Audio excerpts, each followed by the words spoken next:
Happy Hanukkah and welcome back to Cooking Kosher. As you could see, I'm not in my home kitchen because today I'm so excited to be welcoming our very first guest chef to the show. Now this special guest needs no introduction, but I'm going to give him one. For all of you home cooks that search for recipe ideas online like I do, this groundbreaking and pioneering chef is pushing the limits of kosher cuisine and setting new trends in the industry.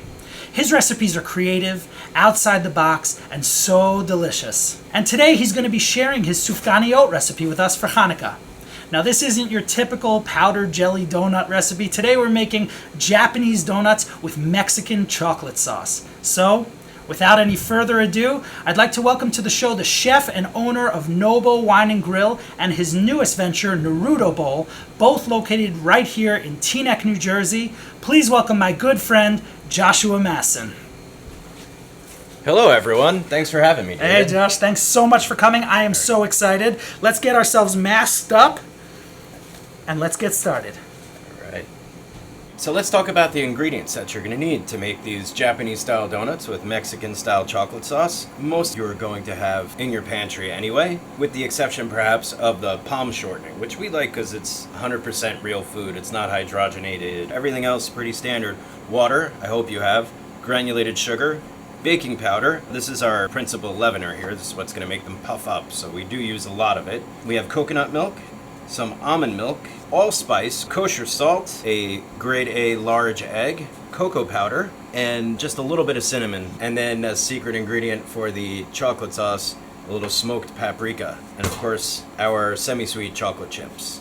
All-purpose flour is obviously the base of this donut. High gluten flour will not work. Pastry flour might actually work well. I've never tried it. So let's get started, shall we? It's a very quick recipe. One of the things you want to do first is start heating up your oil. Over here we have some zero trans fat canola oil. Getting nice and hot. We want that to be about 360 to 375 degrees, somewhere in there. And we're going for a quick fry. Josh, how do you know when it's hot enough? Like, how could you tell? Great question. I have a instant read bimetallic temperature probe. This is the fastest, cheapest way to take the temperature of the oil. Right now we're at about 350 degrees. So I'm going to turn the temperature down on my induction burner here, just so it can come to temperature gently, right on time for when we're done making our donuts. Next thing you're going to want to do is heat your almond milk, just so you have that ready to go. What if I don't have something like that at home? Can I use something else? Oh, the only reason why we're using an induction burner here is because most of my hot kitchen is upstairs. But you're saying at home I could just do it on my regular gas range if I wanted to? Yeah, absolutely. Gas or electric range. You could even heat it up in the microwave.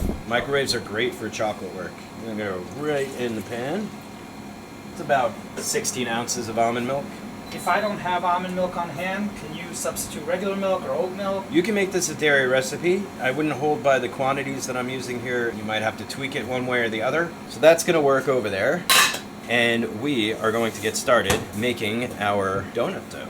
I'm going to take a mixing bowl. Now the reason why this donut batter works really well is because it doesn't have yeast. And yeast is all about the timing, and it's very temperamental, temperature, humidity. This is leavened with the baking powder, so we can make this in advance. You can keep this batter in the fridge for a couple of days. If you get a hankering for donuts, Sufganiyot, whatever you'd like to call it, you can heat up some oil. We're going to go ahead and mix our ingredients. We're going to start with the liquid ingredients. Now that bowl looks bigger than the bowls I have at home. Can you do this in a smaller quantity, or? I could. I'm accustomed to using this bowl. I like it because it's heavy, so it sits still a bit for me. Nice. So we have about 100 grams of water, and we have 127 grams of full-fat coconut milk. Did you say 127 grams? 127 grams. That's yeah. very precise, wouldn't you say? It is. Have you ever made this recipe with 128 grams? I think you'll be all right. You'll be okay. So we've got that mixed together. Now we're going to add our egg. We're only doing one egg, so it'll be easy to see if there's a blood spot. Today's our lucky day, no blood spot. Yeah, but if there's a blood spot, you just wasted everything. No. Halachically, I could literally pull the egg out. Oh, wow. Awesome. Yeah. For my next trick, I'm going to simply give this a little whisk. All right? That does not look like a little whisk to me. I don't have any small whisks here. Everything here is big. The pots are big. Now, what would you tell us as far as Nobo and Narruto? What kind of food am I going to get at each place, and how would I know which one to pick? Nobo is what I like to call a eclectic, progressive American cuisine, which was basically a way of saying I cook whatever I want when I want to with the seasons. Narruto is somewhat seasonal, but less so. And it's a mashup of Latin American and Asian flavors, and that could be Western Asia or Eastern Asia, China, Thailand, whatever I feel like. I like to keep things loose. I'm gonna go ahead and whisk together our dry ingredients while we schmooze the baking powder, the sugar, a fat pinch of salt, because everything gets salt, even the dessert, a fat pinch of allspice. Oh, that's a lot of allspice. Yeah, allspice isn't as overpowering as, let's say, cinnamon or cloves. So we have the sugar, the all-purpose flour, the baking powder, the allspice, of course the salt. Now we're going to combine our dry ingredients into our wet ingredients. Wow. They're looking good already. Oh, I smell it. You smell the allspice, yeah? Wow. Oh, you're making me hungry. I wish we had smell-o-vision for the viewers at home. We gotta work on that. We're going to put in about 57 grams of our shortening. I scaled that out for the 3 times recipe, but I think this should work just fine. Now I'm actually going to go quite a ways to activating the gluten. We just found that that gave us the best texture. Now, I don't remember if you said it or not, but you're using all-purpose flour? That's correct. I'm just gonna clean up the bowl here to make sure I got all my ingredients incorporated. You got like a scraper there or something? Yeah, this is a plastic dough scraper. What should I do if I don't have one of those? Something like a spatula or something? Yeah, a rubber spatula works great. This should really rest for half an hour. 30 minutes later. Alright, so a half an hour has gone by. Good schmoozing with you, David. We actually portion out our donuts with a ice cream scoop. Oh, So- it's a little one. Yeah, well, it expands. Our canola oil is ready to go, and we're gonna liberate a few of these. Oh, that looks awesome. Right Now you into checked the oil. temperature on this oil? You knew it was ready? Yeah, it was actually a couple of degrees high, but since I'm throwing in cold batter here, we're gonna end up in the right place. Oh, those look so good. If they float to the top, you're a long way to knowing you got this right. When I imagine donuts, I imagine something that's round with a circle in the middle. You make your donuts in this shape. Why did you make that decision? Oh wow, one of them just turned over on its own. They will sometimes do that, which is very convenient, provided they had enough time to brown. Oh my goodness, that's so cool. Yeah, if you have the oil right, they really take care of themselves. You can see why we like this recipe a lot. Now I also see you're not adding too many at a time. I'm making our standard portion here. You could add a bit. You're really going to want to watch the heat on your pot to make sure that it doesn't drop below like this one is. So we're going to Wow, give that, this a that little reacts juice. so quickly. We got one stubborn fella here who doesn't want to flip. So you gotta help him out. Yeah, he's going to go. There we go. Oh, beautiful. That's what you need a sous chef for, I guess. Well, I can't make everything myself. In the meantime, we've created a double boiler here. Like a bain marie? A bain marie, or, you know, since we're Jewish, bain Miriam. This is about 2 pounds of chocolate. Oh, that was aggressive. Sorry, I'm not trying to scare anyone at home. So we're going to put the chocolate in there. What is the point of the double boiler? How come I can't just put the chocolate in a pot? If you put direct heat on the outside of a metal bowl, you're going to scorch the chocolate. And that's not good for the Jews. Nobody likes the taste of burnt chocolate. It's like, you know, if you've ever had like short ribs with like a chocolate barbecue sauce on it, it has that burnt chocolate flavor. I don't care for it. Give them a little poke. I think they need some more time. Are you looking for a particular color or a particular feeling? I'm looking for a particular feeling. They need to cook throughout. If they're at all raw in the center, you're not going to enjoy it. Not like a molten chocolate cake. So in the meantime, this is working hard over here. You stuck your hand in there. It's not hot in there? No, it's not hot at all yet. We get a lot of comments on our YouTube channel. Did you wash your hands? You're sticking your hands in the food. I wash my hands 1,000 times a day. Well, In the fact, day's not over yet, so how many times have you washed so far today? well, my day is a third over, so we'll say 333 times. So we are getting there. I guess we're about 3-4 minutes. Would you consider in that the fryer. golden brown? I would consider it a bit farther than golden further brown. than golden brown. Yeah, the lighting in here is your fancy Hollywood. What was that sound? Oh my goodness, we're being attacked. No, that is our gigantic ice maker. Wow, So we're gonna put these on a little paper towel to let them drain a bit. awesome. Those look great. They don't look bad. I'm hungry already. They're gonna get cocoa powder right now when the Mexican chocolate sauce is ready. And what makes the chocolate sauce Mexican? It's Mexican style. We have a sense of style here. If you want authentic, you know, you could go to Thailand in an open market, you know, and eat the food there and get anemic dysentery and then tell all your friends about it on Instagram. Here we just go for delicious. So we pay homage to the original and the rest is history. Awesome. Taking a look at our You're gonna still stick your hand in there or no double more? boiler. No, at this point I'm done sticking my hand in there. I'm gonna pour my hot almond milk into the bain maria. Give this a little stir-ski.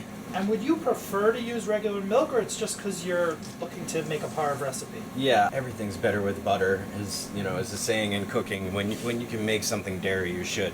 At this point, we are going to add a pinch of salt, because everything gets salt, even desserts. It's the most important ingredient, more than sugar. We're going to add a bit of our favorite allspice. Did you just say that salt is more important in a dessert than sugar? Sure. There are foods that are naturally sweet. There aren't many foods in the dessert world that are naturally salty. Uh-huh. Salt is very important. Salt turns up the volume. What are you adding right now? It's a little bit of cinnamon. Ooh, nice. Ground cinnamon. And then, as promised, the smoked paprika. Wow. Spanish paprika. That has an amazing color. It's not bad, right? So I'm going to go back to the whisk here, the small whisk. I've had enough time on my double boiler here. Whoa. I'm going to go ahead and pull that off. Always be careful of the steam when you're taking things off the double boiler. Let's take a look at that. Oh, it's just a pot of water. That's not much water in there. No. In fact, you don't want the water to be in direct contact with the bowl. Steam is hotter than boiling water. Wow. That looks so awesome. Yeah, we're just going to whisk this. At first, it's going to look like a mess. You're going to go, oh my God, what happened? Later on, it's going to look like it makes sense. So you just got to kind of keep whisking if you think you messed it up? Correct. Just stick with it. Be strong. Power through. Talk to your animal spirit guide. And reward yourself with chocolate. Oh, wow. Pamper your whole self. So once you get this somewhat emulsified, which is a fancy way of saying everything looks mixed together Oh wow, that looks in so a shiny uniform and way. delicious. It sure is. We're gonna go add a bunch of cocoa powder to this, which is gonna do two things. It's And this is just regular cocoa powder? Yeah, non-Dutch process, the regular cocoa powder. And we're gonna mix that in very well, and that's gonna thicken it a bit, as well as add a bit of bitterness. How come you didn't add that in the beginning to the pot over the bain-marie? I find that it disperses more easily when everything is emulsified together first. That makes sense. Ask the question in the comments and we'll answer you later. Yes, we will. And that's looking about done. I recommend making a lot of this chocolate sauce because you're going to want to put it on everything. Can you stick your finger in it and just go straight in? I'm probably going to end up serving this to guests, so I'm going to stick it on the whisk. I'm hoping we get to taste it too. Mmm. How is it? Delicious. Oh, nice. Sabrosa. That's basically our recipe. We have our donuts and our chocolate sauce. So we're ready to plate this up. Get our cute little sushi boat that we use. We actually don't serve any sushi here, which I'm very proud of. And that's a serving size for the restaurant? 4 donuts like that? that's correct. In the case of the donuts, we assume people can share a dessert. Is this one of the favorites on the This menu? is the favorite, yeah. It's hard to resist donuts. Yes, it is. They look amazing. That cocoa on the outside really gave it a great finish, too. It's kind of rustic looking. I'm very interested in it. All right, let's take a trip up to Narruto's swanky dining room and try out some of these donuts. Here we go, some fresh fried Japanese-style donuts with Mexican-style chocolate sauce. What do you think, Serena? Does I it need look to eat good? one right now. You need to eat one now? Yeah. Should we try it? This is very serious. Oh, this is game time. You ready to try it? Oh, it's so hot. It's hot. It just came out. Guys, this is going to be so tasty. You ready? Serena, you want to make a bracha? Baruch atah Adonai Eloheinu melech haolam borei minei zanos. Amen. Oh. How's that? How's that? Your face is a mess. Josh, these are so good. Chocolicious. Oh, man. Another bite, Serena? There you go, from off camera. You need that one. Man, these are dank. Oh! Oh, my goodness, guys. These are so tasty. Serena, what do you think? I need more. Well, thank you so much, guys, for joining us for this episode of Cooking Kosher. I must thank my great friend Joshua Massin for having us today and for being on the show. It was awesome. You gotta check out Narruto Bowl, guys. Narruto Bowl is the best new restaurant in Teaneck. You gotta tell your friends, come here once a week, come here twice a week, come here 6 times a week. Come here every day. Come here every day. except for Shabbos. And thank you so much for joining us for this episode of Cooking Kosher. Don't forget to subscribe, turn on post notifications, and like that video. Like that video. See you next. Eat donuts. Eat donuts. Eat donuts. Let us know what you want us to make for you next week, and we'll see you next time. Yum.